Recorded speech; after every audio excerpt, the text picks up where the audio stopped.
Humanity chat. This is going to get techier than techie things in the post Bahrain Grand Prix debrief. There are very many F1 centric threads at which we need to pull. Charles Edwards, you're an absolute legend. Safak, a legend too. We've got to talk about Max Verstappen in the first instance. We'll get to all the Lewis and the Ferrari stuff. Oscar Piastri, God tier, making his case that he could one day very soon be a champion. But I've just seen a couple tweets and it's breaking news. This Max Verstappen story is running and running against the backdrop and under the umbrella heading of will Max Verstappen see out his contract to 2028? I think that's looking lesser and less likely every second that goes by. Got a couple different updates here. Now, look, the context is as follows, and it's important here. Max Verstappen has told everybody that he needs three things. People at the team who are smart, capable of building themselves a car, a semblance of harmony, and a car capable of winning a championship, and so races requisite. You could argue that as of the 13th of the 4th, even post the Bahrain Grand Prix, that he has none of the aforementioned. Wheatley gone, and now they can't even change tyres. What are we doing? This makes absolutely zero sense. Wayne, you're an absolute legend. How can they not change tyres all of a sudden, chat?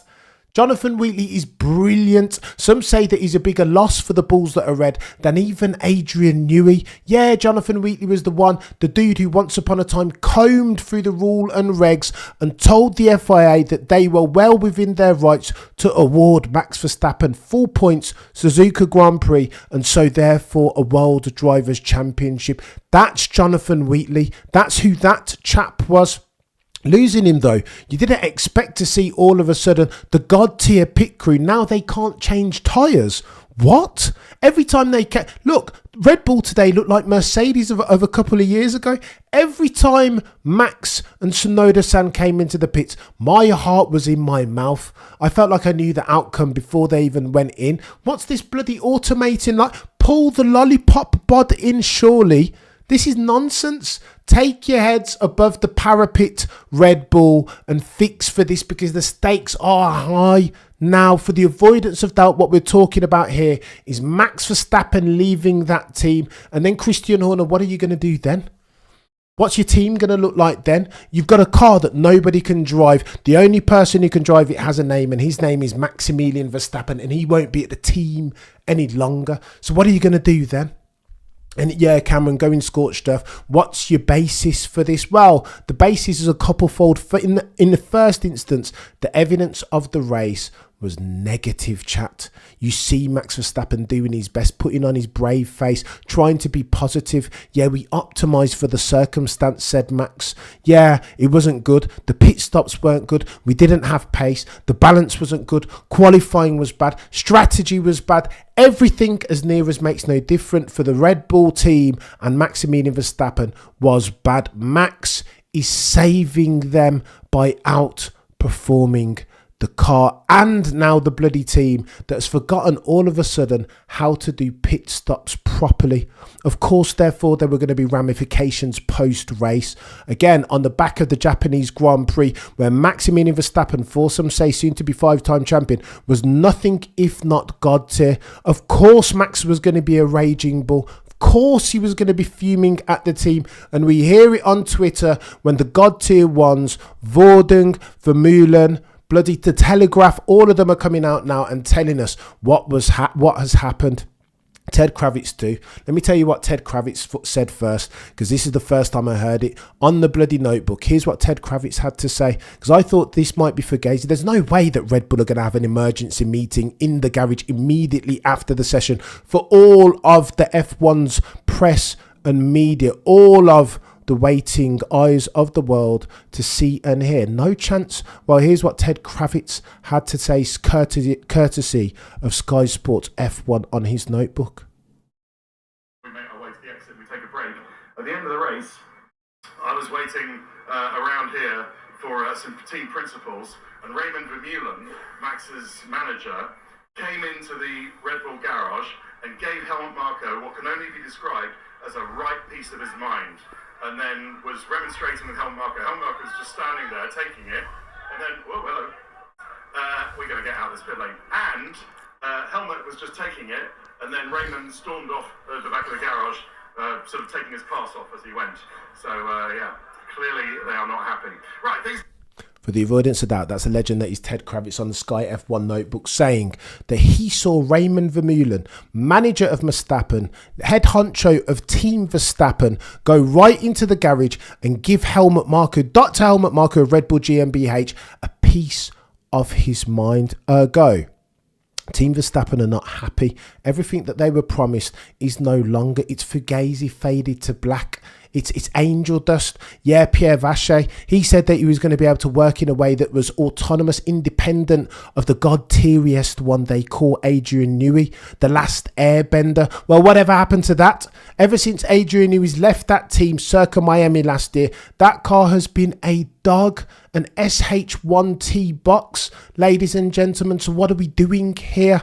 All of these promises, yeah, they're going to fix the car. Yeah, they're going to bring balance. Yeah, they're going to mitigate for the understeer. Where has that gone is what Max Verstappen is saying. And now what Team Verstappen and Max Verstappen's manager, Raymond Vermeulen, is saying, holding Dr. Helmut Marko to account here. Where is the car? Chat, what happened to operational infrastructure par excellence? It is gone, nowhere to be seen. Walked out the door the second that Jonathan Wheatley, now team principal of Sauber, soon to become Audi, walked out the door the second that he left.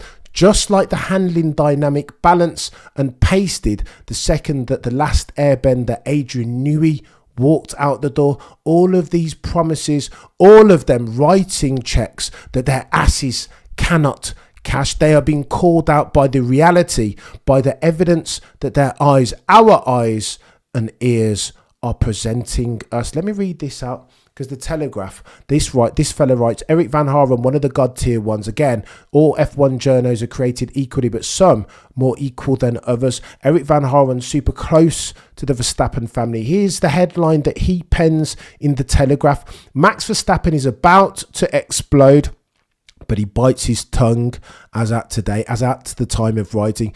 This is where, says Max Verstappen, quote, this is where our problems really come to the fore. Now, what's Max Verstappen talking about? Now, driver's circuit is what Suzuka was. Of course, he was going to be brilliant around there. Max Verstappen doesn't lose, not a qualifying session or a race, as near as makes no difference, every single year for the past 5 or 6. He's god tier around Suzuka, and he can make the difference. It's cooler climbs, etc., etc. Around there, of course, tyre deg isn't a problem, and tyre deg, of course, is the natural habitat of the MCL39. Tyre degradation is the problem for which the MCL39 solves for. So of course it was going to get worse around this track. Of course, the delta between McLaren and the balls that are red, even in Max Verstappen's hands, was going to be chaos. It was going to be material, 4 to 5 tenths by some accounts. And that's what you saw when Oscar Piastri got his hands in, played his way into the crease, got his feet underneath the Bahrain Grand Prix table. You saw that there was proper dominance, and that's why you get this. Max Verstappen is waiting to destroy someone. And again, Ronald Vording, also infinitely closer to the Max Verstappen aspect than I, pens this article in motorsport.com. I'm going to read it out to you verbatim because there's some important bits. Headline reads, Red Bull crisis meeting in Bahrain paddock. Marko says, we are very concerned. No kidding, Sherlock. You should be concerned, because when you lose Max Verstappen to, I don't know, a Toto, the boy who cried wolf, the boys and girls from Brackley and Brixworth over there at Mercedes, or a $1 billion contract deal, in Lawrence Stroll's Aston Martin. What next? Christian and Helmut, who are you going to put in that car to replace the not insubstantial shoes, fill the not insubstantial shoes of the one they call Maximilian Verstappen, for some say soon to be 5-time champ? Who? No one. Arvid Lindblad. Where you're going to pick up the phone to sign Carlos Sainz, who can't even beat Alex Albon now. Smooth operator settings. Behave yourself. It's not going to work out. Ronald Vording continues. Immediately after the Bahrain Grand Prix, Red Bull's top brass gathered for a crisis meeting in the paddock. Helmut Marko said afterwards that the past weekend was very alarming and that we as a team are very concerned. It shows that Red Bull, says Ronald Vording, has an extremely hard job to turn the tide. For that reason, an emergency meeting was held immediately after the race in Sakir. Christian Horner, Helmut Marko, Technical Director Pierre Vacher and Chief Engineer Paul Monahan all went into the hospitality area for what looks like a crisis meeting to analyse this race past the underperformance that characterised Red Bull at the Bahrain Grand Prix. What are we doing here? As he left the meeting, Helmut Marko spoke to a select group of media in the paddock, including motorsport.com. Buckle in, chap. He's going to get techie than techie things. Helmut Marko said, quote, "It is very alarming. We know that we are not competitive." What? Red Bull, championship winning team, not competitive. Marko continues, and I quote, "We will have to have new parts in the next races, and hopefully that will bring a solution." Well, let's see what the next races are, because we go to Saudi Arabia next race weekend. No, it's Jeddah, high speed, high tyre deck. This is the natural habitat of the MCL39 again, so expect a repeat as far as the delta, the material variance between the RB21 Max's machine and the MCL39 charioted by one Lando Norris and Oscar Jack Piastri. Marko says after questions from this website that he agrees with the conclusion that this Sunday went wrong, all wrong.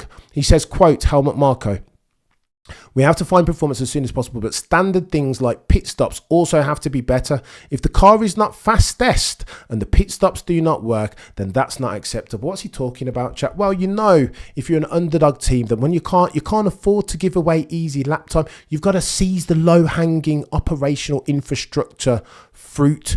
Change them their tyres.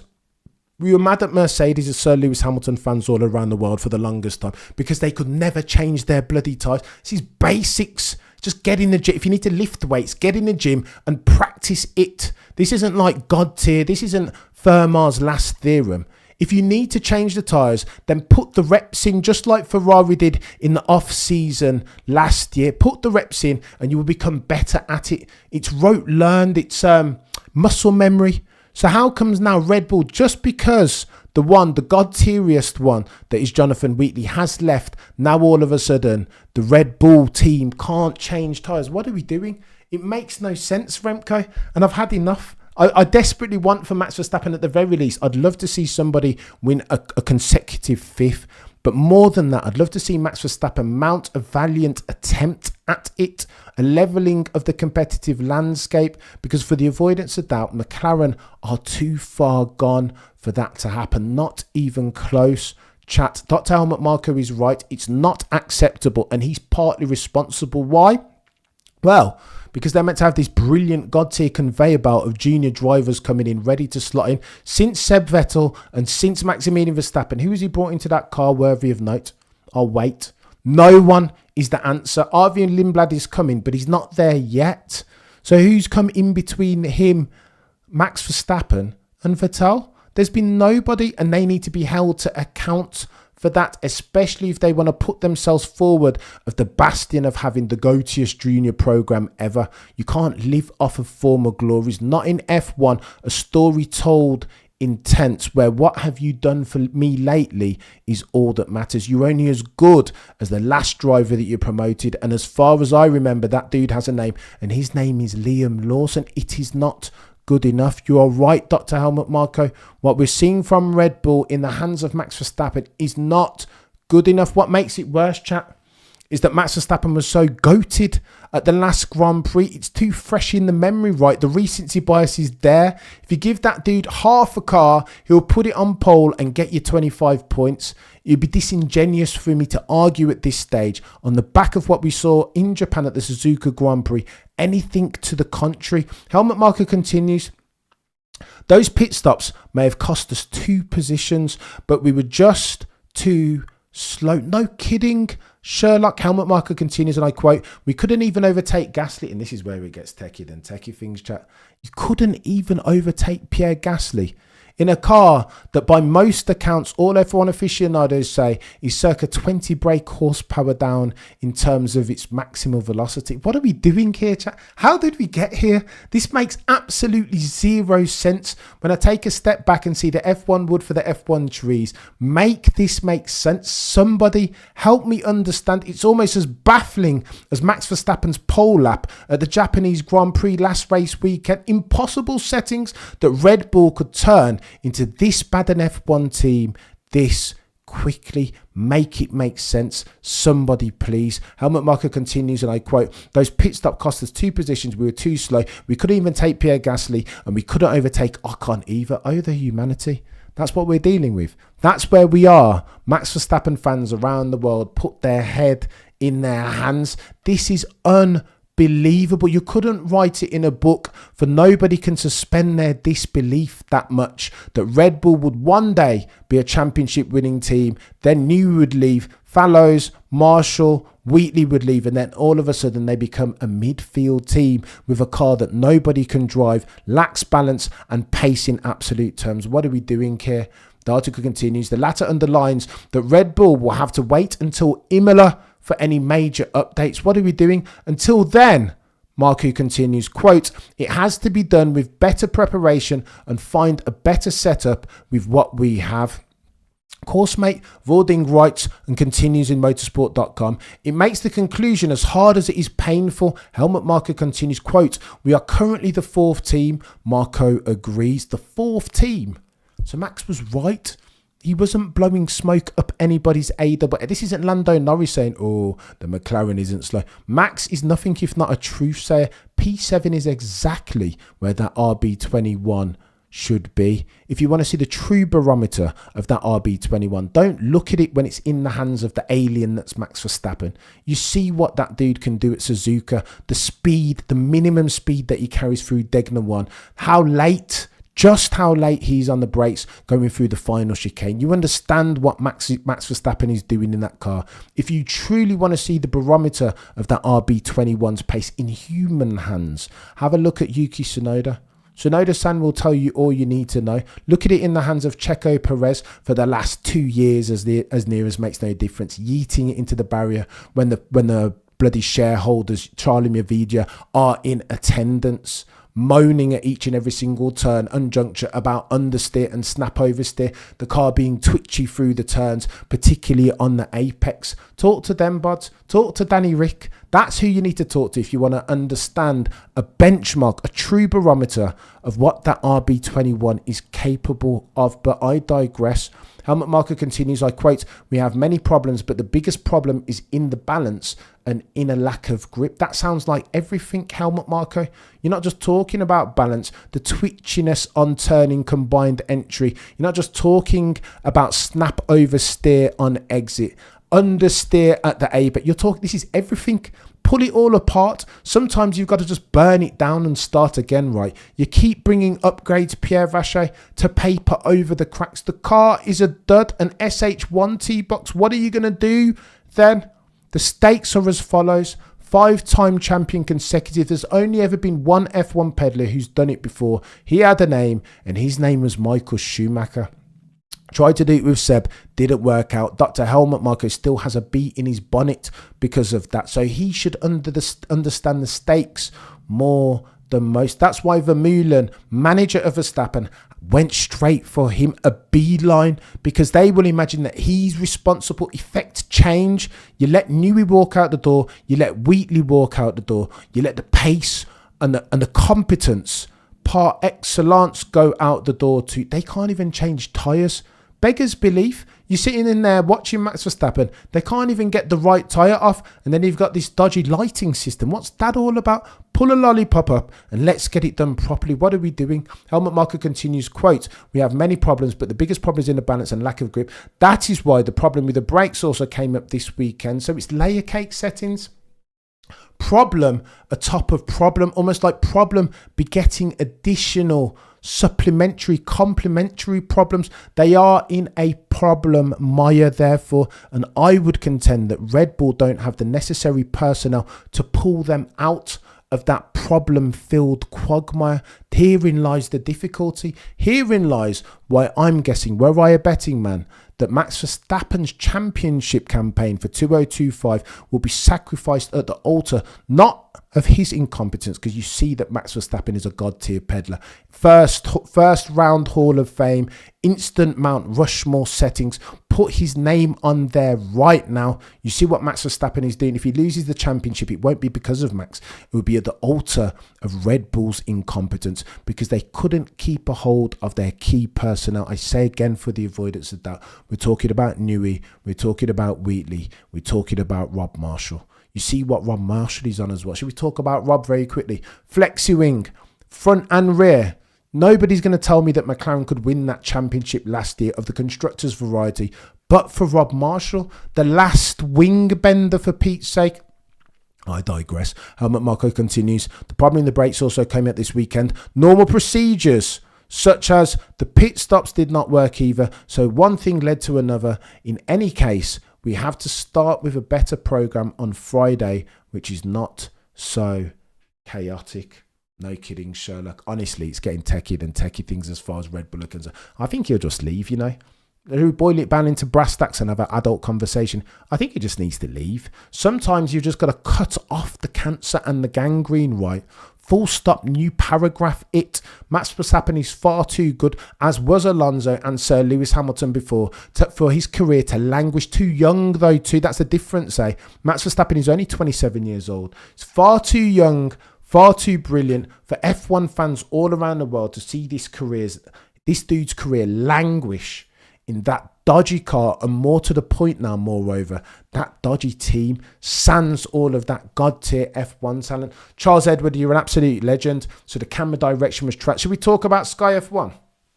I don't even want to do it. I really don't want to do it. The timing was off. The commentary was weird. Disconnect from everything. Failed to bring to the fore the plot lines as you expect any commentator should do, would do.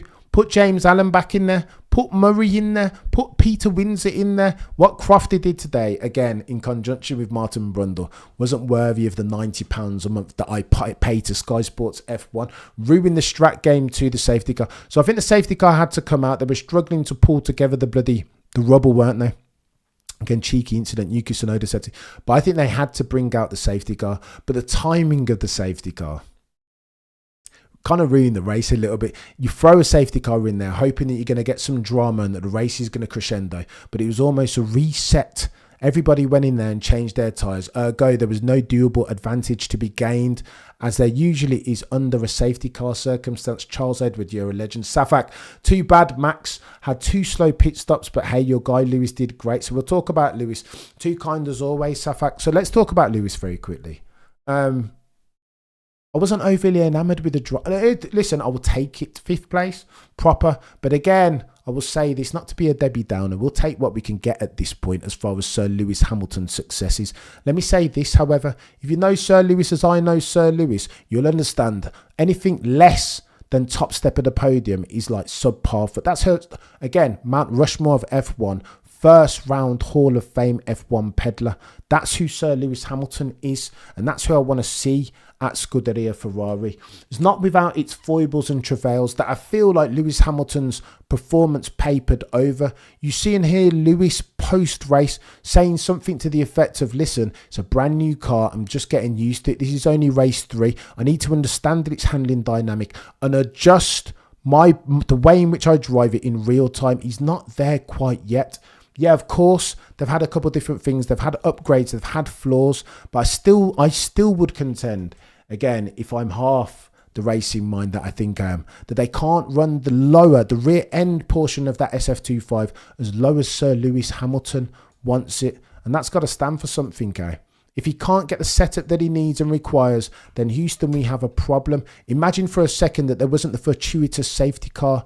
Where does Sir Lewis Hamilton end up there? Listen, sometimes you got to play the cards that you're dealt. And a bit of luck doesn't go amiss as far as Sir Lewis Hamilton is concerned. But am I still concerned? 1000%. He talked about Charles Leclerc's setup, didn't he? Said in the post race that Charles Leclerc has a setup. I'm kind of using it, but it's a bit rear end. Like, he intimated as if he doesn't like Charles' setup, that he's yet to go out and plough his own setup furrow, and that concerns me. I've got to be honest, but we'll take it for now. Sir Lewis Hamilton fans around the world will be happy that Sir Lewis Hamilton at the driver of the day in the first instance, and that it was a positive drive. I'm calling it, says Remco. This is the race that we will be recorded when Red Bull lost Max Verstappen. I don't know what the other eventuality is. I'm trying to make the case for Max Verstappen staying, not to bloody labour the point, but I desperately want for Max Verstappen to stay at Red Bull. I can't even envision seeing Max Verstappen in, I don't know, red overalls with a yellow badge and a black prancing horse. I can't even envision it. It's a black swan of a concept. I can't even conceptualise seeing Max Verstappen in any other overalls that aren't Red Bulls. It's bonkers to me. Close your eyes, try and see it. No chance, absolutely no dice. So imagining Maximilian Verstappen forcing to be 5 times, some say. Imagining that chap going over to a Mercedes or an Aston Martin, what, alongside the incredible Sulk, Lance Stroll. Oh, the humanity. I could never. Kyori. Like, I just can't even fathom it. It's just too much.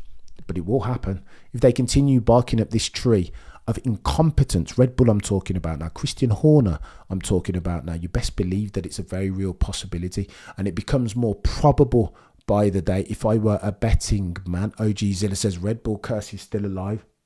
You know, Shez told me something the other day, that he sees the dominance of Mercedes as a punctuation point between two dominant eras of the Bulls that are red. Do you know what I mean? You had 2010 to 2013, Red Bull, back-to-back consecutive. And then, of course, you had Mercedes 2014, 15, 16, 17, all the way through 2020. And then you had 2021 to 2024 Red Bull.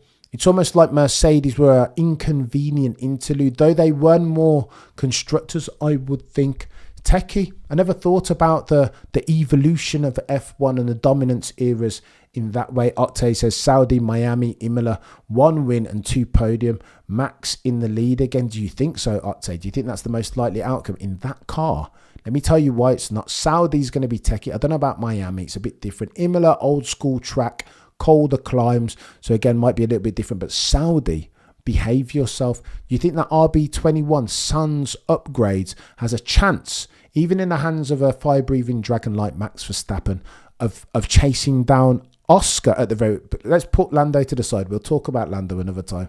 But you think that Max in that RB21 at Saudi, medium to high speed, those are the turns that so characterise. That's the most frequently occurring Rubik's Cube for which those drivers and cars will need to solve. You think at Saudi, Max, as brilliant as that chap is, can chase down Oscar and Orlando in that MCL 39 Octave. I think that's wishful thinking. I'll be honest with you.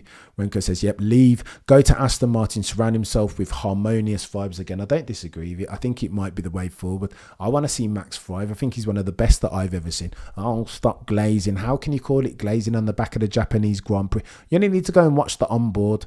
The onboard of Max Verstappen's Japanese qualifying lap. It puts hairs on my chest, goosebumps on my back. It makes no sense, particularly Degner 1. There's a right-hander there now. It just looks like he's carrying too much speed through there and like he's going to yeet it into the barrier. You know, his stats there. No, agreed, he's a god tier. No, he's brilliant. But isn't there surely, Octave, only so much that you can do? You can't, I always say outperform the car, but don't grice his razor. I mean, you understand the intonation, what I'm alluding to here. Max is outperforming the car in the sense that you couldn't throw a Liam Lawson in there or a Sonoda-san and expect them to do what he does. There is no physical, it's an impossible thing to actually do things that the car can't do. You understand? Optimizing for it, though, is a completely different circumstance. I just can't believe that Max is about to leave this crisis talks. Oh, and by the way, if you think this is all bluster and rumour and speculation, you know that we've talked about it. If word on the F1 curb is something in which you can be invested, check this out. I've heard from several different sources and read from several different publications. Again, all publications are created equal, but some more equal than others. I've seen on a couple of different websites them talking about a performance clause in Max Verstappen's contract. Now, you better believe that that's true. If you're Max Verstappen, 4-time champion, you think you won't have a performance clause in your contract. Max Verstappen, before he even won a championship, so valuable an asset did Jos Verstappen, father of Max, see him as, would have had performance clauses in his contract going back to 2018. You can take that to the bank. Read Mark Hughes' book Unstoppable, the biography of Mr. Verstappen, for some say soon to be 5-time champion. Performance clauses are in their chat. In 2025, word on the F1 curb was once upon a time, many cycles ago, that Max Verstappen, as at the Suzuka Grand Prix, if he was slower in the driver's standing than third, this performance clause dictated that he can null and void his Red Bull contract with immediate effect. Luckily for them, he was not third. He was second, wasn't he? Now, though, he's third. How about next race? Saudi Arabian Grand Prix. Imagine if he drops to lower than third. What happens then? Chat. You don't think Max Verstappen will pull that cord, press that escape key with immediate effect? Of course he will, without compunction and with impunity. Because why? Because Max Verstappen's told you on a gazillion occasions, A, he's nothing if not a truth sayer, and all he wants to do is win. He has one objective in life, that's to drive F1 cars fast and win 25 points each and every single race weekend. This equation is not any more complicated or simple than that. And that's where he gets techier and techie things. I'm not trying to predict the future here, chat. My crystal ball is as murky as the next person's mind. I'm just trying to outline, put forth the suppositions, the most probable outcomes of them all. With the evidence that we know, with this emergency crisis meeting as outlined by Ronald Vording of motorsport.com, now that that's happened, you understand that this isn't DEFCON 5 anymore. This is DEFCON 1. That was an emergency meeting. There's a reason why it's emergency now, because this is time critical. Don't think for a second that if we get to the summer break and Max Verstappen's lower in the championship than third, that they won't be looking to have conversations. It's a waste to have a driver like Max in a car where he's Bambi on ice. Of course he'll leave. Safak. I don't blame him. Now, Max Verstappen naysayers will say, well, you've got to stay with a team and you can't win a car in a car that's not the quick... Triggering my cough. People that say that, Safak, clearly aren't paying attention. It's going to get techie. Listen, we'll diatribe for the race. These plot lines will continue to develop. Hulkenberg disqualified, excessive plank wear. There will be other plot lines. McLaren, so too. The body language between Norris and Oscar Piastri post-race, for me, spoke volumes, particularly in the cool-down room, when so keen was the bunny rabbit that is Lando Norris 1.0. So keen was he to talk to his teammate, Oscar Piastri, to sat atop his throne and wanted to watch the race. Oscar Piastri takes his cues from nobody. So, to bookend this soliloquy, per my conversations with the legend that is Peter D. Wins, a friend of the channel, there is one chap that Lando Norris needs to worry about as far as his challenges and his travails that might impede from him winning a championship of the driver's variety this year. That chap has a name, and his name is Oscar Piastri. What are we doing here?